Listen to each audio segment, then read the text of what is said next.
René Dumont, vous avez passé la nuit dans le train. Vous rentrez de Fos ce matin. Dans le très petit nombre de déplacements que vous avez choisi de faire, pourquoi avez-vous choisi d'aller à Fos? Fos-sur-Mer, c'est tout de même le symbole de notre civilisation démentielle actuelle. Sur le chemin de Fos, venant de Marseille, je me suis arrêté à l'usine Blindex, où un groupe d'ouvriers immigrés, surtout nord-africains, travaillent dans le plomb, sans même qu'on leur donne le lait nécessaire comme contrepoison. Il y a là une exploitation des travailleurs immigrés qui travaillent dans des conditions où les Français n'accepteraient pas de travailler. Ensuite, à Fos-sur-Mer, j'ai vu un complexe industriel qui est vraiment démentiel. Des kilomètres de tuyaux partout. Un paysage complètement bouleversé, alors que ce fut tout de même, à cette extrémité de l'accro, un paysage sauvage et fort agréable. La pollution que commence à dégager ce complexe va atteindre des proportions invraisemblables. On parle de 40 tonnes de mercure déposées dans la Méditerranée. Les superpétroliers qui arrivent. Jusqu'à quelle taille acceptera-t-on ces superpétroliers? Certains dépassent déjà 500 000 tonnes, en supposant que l'un d'eux se déverse dans la Méditerranée. C'est toute la vie biologique de cette mer qui est perdue. L'anhydride sulfureux, le SO2, qui se dégage dans l'atmosphère, déjà 500 tonnes par jour. Région parisienne, en tout 900 tonnes. Ces 900 tonnes, on va les dépasser dans quelques années. Certains pensent qu'on ira à 2000 ou à 3000 tonnes d'anhydride sulfureux déversés par jour dans l'atmosphère. À ce moment-là, comme il y a une inversion de température, l'air chaud, chauffé par les industries, est enfermé par un couvercle d'air froid, que les cheminées ne peuvent pas traverser parce qu'il y a à côté le centre d'essai aérien d'Istres. Alors, un ingénieur des mines consulté dit « Moi, je ne sais pas. Au-delà de 2000 tonnes par jour, il n'y a pas d'exemple dans le monde. Alors, on ne sait pas du tout quels dégâts ça va produire. » Mais tout cela, ce n'est pas seulement la faute des industriels qui ne prennent pas toutes les précautions contre la pollution, mais c'est aussi notre faute à nous, c'est bien évident. Mais ne pensez-vous pas que nous sommes contraints, en fait, de construire ces complexes géants? Nous sommes contraints par notre taux actuel de consommation d'énergie. C'est les usines centrales thermiques, on pense même mettre une centrale nucléaire. Nous sommes contraints par notre taux de consommation de matières minérales. Nous sommes contraints par notre civilisation absurde de l'automobile individuelle. Mais est-ce que nous devons accepter toutes les contraintes de ce type de civilisation si celui-ci nous mène dans une impasse absolue, si celui-ci nous mène à la mort? Le Club de Rome nous l'a dit. Si nous continuons la vitesse de croissance actuelle de la population et de la production industrielle, c'est l'effondrement total de notre civilisation au cours du siècle prochain. Alors quand même, est-ce que nous sommes responsables de nos arrière-petits-enfants ou est-ce que nous considérons leur sort comme négligeable? C'est tout de même sérieux, hein? Mais la France peut-elle envisager de restreindre sa consommation et de revenir en arrière? On l'a dit souvent, arrêter la consommation et la production, ça signifie revenir à l'âge des cavernes. Il ne s'agit pas d'arrêter la consommation de tout, il ne s'agit pas de la croissance zéro, il s'agit d'envisager une autre croissance, il s'agit d'envisager d'autres utilisations de l'énergie, il s'agit d'envisager d'autres répartitions des revenus qui permettent d'imposer d'autres répartitions, il s'agit de rechercher d'autres sources d'énergie qui ne soient pas importées. La France a perdu son indépendance puisque plus des 2/3 de l'énergie consommée en France est l'énergie importée. Il faut donc retrouver notre indépendance. Mais qui consomme l'énergie en France? C'est pas tout le monde. On a calculé qu'il y a presque à peine 2% de la population française qui prend l'avion. L'autre jour, j'étais à Orly avec Alfred Sauvy, nous prenions la Japan Airlines de Paris à Athènes, un Boeing 707 avec ses 5 dans la cabine de pilotage, avec ses 8 stewards et hôtesses, était destiné à servir 2 individus, mon ami Alfred Sauvy et moi-même. Enfin, quel gaspillage d'énergie représente ce déplacement d'un énorme avion pour simplement 2 passagers? On aurait pu attendre, nous faire prendre une autre ligne. Vous avez dit l'autre jour, au cours de votre conférence de presse, que si vous deveniez président de la République, vous feriez passer le prix de l'essence à 5 francs. Est-ce que ce n'est pas une mesure extrêmement dure envers les gens, d'abord les plus modestes, et ceux qui ont le plus besoin de se déplacer en automobile, pour qui l'automobile est un instrument de liberté? Oui, alors là, il faudrait revoir tout le contexte. Évidemment, j'ai eu un tort, c'est d'avancer ce chiffre-là sans avancer le contexte dans lequel nous l'avions étudié. Actuellement, nous demandons la priorité au transport collectif. Actuellement, nous rappelons à tout instant que un passager qui va prendre le futur train Paris à Lyon consommera 9 litres de fioul sur les 450 km de distance, infiniment moins qu'une automobile. À ce moment-là, nous demandons qu'au lieu d'avoir 6 voies d'autoroute, que l'on peut remplacer 3 autoroutes ayant chacune 6 voies, ça fait 18 voies d'autoroute, peuvent être remplacées par simplement 2 voies de chemin de fer aller-retour, 2 voies de métro aller-retour. Donc, au lieu de 18 voies, il y a 2 voies. À ce moment-là, nous demandons qu'on mette en place tout ce système. Et quand tout ce système de transport collectif sera mis en place, quand on aura étudié tous les problèmes de l'urbanisme qui impose une surconsommation, quand on aura étudié les systèmes des grandes tours comme Maine-Montparnasse qui consomment à elles seules autant d'énergie qu'une ville de 25 000 habitants, quand tous ces problèmes auront été mis en place, quand les heures des travailleurs ne sortiront pas tous à la même heure, à ce moment-là, l'essence consommée par les voitures individuelles constituera un luxe et à ce moment-là, on pourra envisager une hausse pour réduire cette consommation d'énergie parce que l'économie française est obligée de réduire cette consommation d'énergie. S'il s'agit de planifier la consommation et la production d'énergie, alors pourrait-on savoir qui et comment on produit l'énergie en France? Jusqu'à présent, en France, l'énergie est un monopole. Il y a le monopole des charbonnages de France. Ceux-là, d'ailleurs, on les a abandonnés un peu vite parce qu'ils pourraient nous redonner plus d'énergie. Il y a le monopole du gaz de France. Bon, une partie est importée, importante, de Hollande, d'Algérie. Et il y a enfin surtout le monopole de l'électricité de France. Eh bien, ces monopoles sont tels que si vous avez, et j'ai des amis qui ont, dans votre exploitation agricole, une petite chute d'eau qui pourrait être intéressante à capter, on les a abandonnées, ces petites chutes d'eau. Elles représentent probablement la valeur de 10 milliards de kilowattheures par an de gaspillés. Supposez que vous installiez une captation de cette chute d'eau, un petit moteur électrique, que vous ayez 2 voisins qui seraient heureux, parce que c'est une ferme isolée, 2 autres voisins, loin de tout, seraient heureux d'avoir cette électricité.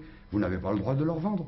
Alors il faut faire venir une ligne électrique sur des kilomètres de distance pour desservir une petite ferme isolée qui pourrait, soit par le gaz de fumier, soit par l'énergie solaire, soit par la petite chute d'eau, récupérer l'énergie locale et se dispenser de démolir le paysage avec ces pylônes extravagants. Nous avons à repenser tous ces problèmes-là, c'est bien évident. Mais est-ce que ce n'est pas utopique dans une société moderne d'imaginer un mode de production qui soit complètement décentralisé? C'est justement notre société moderne qui nous interdit cette décentralisation. Et cette interdiction de décentralisation me paraît un des obstacles, une des menaces les plus redoutables pour notre civilisation. Pensez donc que maintenant nous dépendons tous d'une société hiérarchisée, d'une centralisation des pouvoirs. Et cette centralisation poussée à l'extrême me paraît quelque chose de redoutable.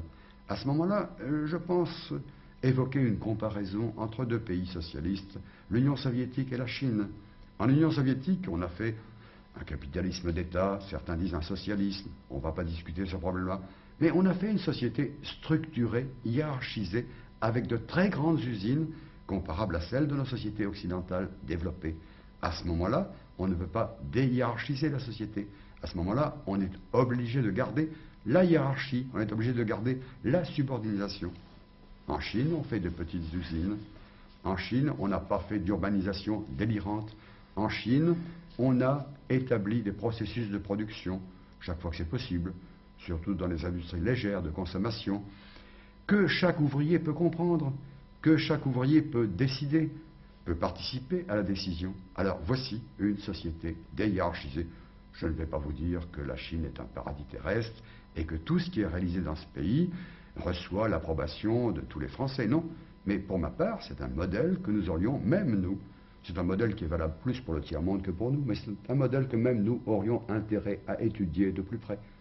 Mais justement, est-ce que vous ne pensez pas que dans une société industrielle évoluée comme la France, il n'est pas complètement utopique d'imaginer que les gens vont installer des moulins à vent au-dessus de leur ferme, équiper les chutes d'eau et chauffer leur maison à l'énergie solaire? C'est complètement utopique dans le climat qu'on a créé actuellement. On leur a dit que c'était la croissance qui était le bonheur. On leur a dit que c'était la consommation d'énergie qui était le bonheur. On leur a dit qu'il n'y avait pas d'autre solution. Mais regardons un peu ce que c'est que cette solution. Depuis 30 ans, on a doublé la consommation d'énergie tous les 10 ans. Bon, on a pu le faire 3 fois. Oui, mais alors continuons à cette voie. Supposons que dans les 3 siècles à venir, on multiplie par 2 la consommation d'énergie tous les 10 ans. C'est une hypothèse, on prolonge simplement la courbe. Les scientifiques appellent ça une extrapolation. Eh bien, faisons un peu d'extrapolation. Sur un siècle, on a multiplié la consommation d'énergie par 1024 si on double tous les 10 ans. Sur 2 siècles, on a multiplié la consommation d'énergie par un peu plus d'1 million. 1024 multiplié par 1024. Les écoles primaires savent faire ces multiplications. Sur 3 siècles, plus d'1 million multiplié par 1000, ça fait déjà plus d'1 milliard. Alors arrêtons-nous avant le milliard. Arrêtons-nous avant l'hypothèse que dans 3 siècles, on consommera 1 milliard de plus d'énergie qu'aujourd'hui. Enfin, est-ce que nous sommes fous ou est-ce que nous sommes réalistes? Il faudrait tout de même le savoir. René Dumont, vous ne nous parlez pas du nucléaire. C'est pourtant la solution choisie officiellement. Eh oui, c'est la solution choisie par l'Électricité de France. Et j'ai lu de Louis Puiseux un livre Par le gouvernement. Oui, par le gouvernement, et j'ai même lu du directeur de recherche de l'Électricité de France un livre intéressant, La société post-industrielle, la crise de l'énergie et le désarroi post-industriel, qui nous dit il n'y a pas moyen de faire autrement que de passer au nucléaire. Bon, pourquoi d'abord il n'y a pas moyen de faire autrement? C'est parce que pendant de longues années, on a refusé d'étudier toutes les autres formes d'énergie, et qu'on refuse encore aujourd'hui. Nous avons l'énergie solaire. En Provence, quand même, j'en reviens, le soleil brille. Eh bien, aux États-Unis, on consacre chaque année 5 milliards de dollars aux recherches sur l'énergie solaire, parce qu'on estime, dans ce pays pourtant riche, que c'est l'énergie de demain. En France, on ne consacre pas le millième de cette somme à la recherche sur l'énergie solaire. Il y a l'énergie du vent. Enfin, je me rappelle dans ma jeunesse, les éoliennes, qui étaient un peu partout. Ces éoliennes sont démodées. Aujourd'hui, on a des formules bien meilleures, d'axes verticales qui peuvent capter des légers souffles de vent et qui peuvent, avec une batterie d'accumulateurs, produire assez d'énergie pour alimenter un groupe de foyers domestiques. Et pourquoi cette aile qui tournerait au vent ne serait pas aussi esthétique et aussi agréable? Il y a l'énergie du gaz de fumier. On peut tout de même recueillir toutes les déjections des hommes et des animaux, les faire fermenter, et obtenir ainsi, comme les Chinois le font, obtenir ainsi du méthane qui soit nous donne la chaleur ou la lumière, soit nous donne, dans un moteur à explosion, l'énergie. Il y a l'énergie géothermique, il y a l'énergie des marées, il y a les différences de température dans les océans, toutes sortes de problèmes. L'ingénieur Claude avait étudié ces problèmes des océans. Tous ces problèmes sont aujourd'hui négligés. Pourquoi? Eh bien parce que les trusts pétroliers, pendant de longues années, ont cherché à combattre, et ont réussi efficacement, à combattre toutes ces autres formes d'énergie. Comment? En abaissant le prix du fioul. Et on a ruiné les autres formes d'énergie. Alors, où allons-nous? En fait, ce qui est choisi actuellement, quoi qu'il en soit, c'est l'hypothèse nucléaire. Alors on dit qu'il y a des risques considérables qui sont attachés au développement du nucléaire. Quels sont ces risques? Eh bien, ces risques, d'abord, ne sont pas tous bien définis. Mais ce qu'on en sait, c'est déjà suffisant pour nous faire redouter les pires catastrophes. Prenons quelques exemples de l'énergie nucléaire. D'abord, prenons un pays que j'appellerais raisonnable, où j'ai de bons amis d'ailleurs, la Suède. La Suède avait un programme de construction de centrales nucléaires. La première tranche est en cours de réalisation, mais il y avait en projet une seconde tranche. En France, on vient de décider de réaliser en même temps la première, la seconde, la troisième tranche. Allons-y, sans crainte. En Suède, on s'inquiète. Et on a nommé, le Parlement suédois, une commission d'enquête. En France, on a des commissions d'enquête qui sont fait en partie par des gens qui appartiennent à l'EDF ou par des gens qui appartiennent aux fabricants de centrales nucléaires et des appareils nécessaires. Vous me permettrez d'être réservé sur l'objectivité de gens qui sont ainsi. J'ai rencontré dans le train des ingénieurs de l'EDF qui m'ont fait le grand éloge. Bon, j'ai dit, écoutez, on en reparlera, mais moi je vais me renseigner un peu ailleurs. En Suède, on a créé une commission qui, elle, est composée de savants qui n'ont aucun intérêt dans telle ou telle forme d'énergie. Ces savants devaient donner leur réponse au mois de janvier de cette année, 1974. Ils ont demandé, à ce moment-là, 1 an de délai supplémentaire parce qu'ils n'ont pas pu mesurer tous les problèmes. Évidemment. Mais quels sont ces problèmes, justement? Ces problèmes sont énormes. Il y a toutes sortes de problèmes qui ne sont pas résolus. Premier problème, le refroidissement. Il n'y a simplement que les grands fleuves qui peuvent donner assez d'eau pour refroidir. La Loire, on a mis des centrales à côté de la Loire, on n'arrive pas, quand on aura mis toutes les centrales, à refroidir assez. Alors on fait 17 barrages dans la Haute-Loire, dans la Haute-Allier, on noie tous les bons champs des vallées, toutes les bonnes prairies des vallées, pour pouvoir alimenter suffisamment ces centrales nucléaires. On en met d'autres au bord du Rhin. Et je serai vendredi après-demain à Fessenheim avec mes amis de Mulhouse pour voir ce que c'est que cette situation. On a parlé de risques quand même plus considérables, les risques d'accident par exemple. Les risques d'accident, les risques d'accident sont tels que s'il y a quelque chose qui se produit, et il s'en produit des accidents, et les compagnies d'assurance refusent, lisez votre police d'assurance, d'assurer le danger nucléaire. Il y a des déchets, on appelle ça des déchets, c'est des résidus radioactifs, on ne sait pas quoi en faire. On imagine de les mettre dans la mer, dans des fûts. On ne sait pas si la radioactivité ne va pas corroder les fûts. Personne ne sait rien de ce qui se passera dans 100 ans. On est en train de jouer l'avenir de nos petits-enfants sur une série de paris stupides, infiniment plus stupides que le pari de Balzac. Alors les fûts sont corrodés de l'intérieur par la radioactivité. Qu'est-ce qui va se passer? On les immerge dans la mer. La chaîne alimentaire, qu'est-ce qui va se passer? La France ne les immerge plus. La France ne les immerge plus. On parle des mines de sel. On va en accumuler de telles quantités qu'on ne saura plus où les mettre. Et puis on prévoit d'ici l'an 2000 200 centrales nucléaires au bord de la mer. Mais alors, qu'est-ce qui nous restera? Vous voulez dire en France? En France, rien qu'en France. D'ici l'an 2000, qu'est-ce qui nous restera comme front de mer? Et puis, une fois que la centrale atomique a fonctionné 25 ou 30 ans, on prévoit de la recouvrir d'un socle de béton énorme. Alors, qu'est-ce que ça va être le paysage des côtes de France? Où est-ce qu'on va se baigner quand même? René Dumont, si ces risques sont effectifs, pourquoi est-ce que les autres partis politiques ne les dénoncent pas? Ah ben ça, il faudrait leur poser la question. Je pense que mes amis au grand jury, ici et là, quand il y aura des confrontations, leur poseront les questions. Mais pour notre part, nous ne voyons personne dans notre groupe, nous ne voyons personne qui leur réponde correctement. Alors, tous ces autres candidats ne vous parlent pas des choses essentielles. On vous parle de l'État et de sa souveraineté de l'État qu'il faut rétablir dans son intégralité. On vous parle du bien public, on vous parle de la croissance, on vous parle de toutes sortes de choses, sauf des menaces les plus effroyables qu'on n'a jamais connues et qui nous pèsent sur nous. Alors quoi? Mais René Dumont, peut-on vraiment envisager une société qui ne soit pas boulimique en énergie? Une société économique. On peut envisager une société où on répartisse les lieux d'habitat et les lieux de travail pas loin les uns des autres. Et alors à ce moment-là, les distances à parcourir, soit à pied, soit en bicyclette, soit en tramway, sont très limitées. Tout ceci est réalisable. Je voulais vous demander, vous-même, qu'est-ce que vous consommez comme énergie? Ça, c'est la question piège, évidemment. Eh bien, depuis que j'ai écrit l'Utopie ou la mort, j'ai remis ma voiture au garage et je ne m'en sers que dans les cas exceptionnels, quand j'ai beaucoup de livres à transporter, parce que vous savez, les livres, la science, c'est pesant, mais autrement, je prends le métro.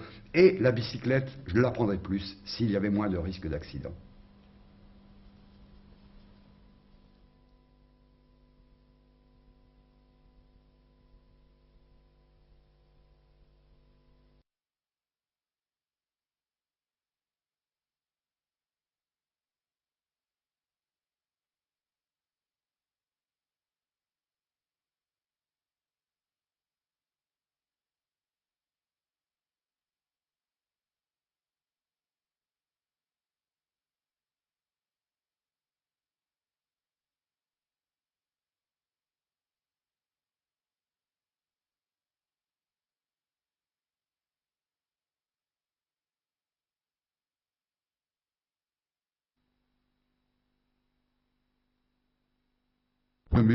Qu'est-ce qui nous restera comme front de mer?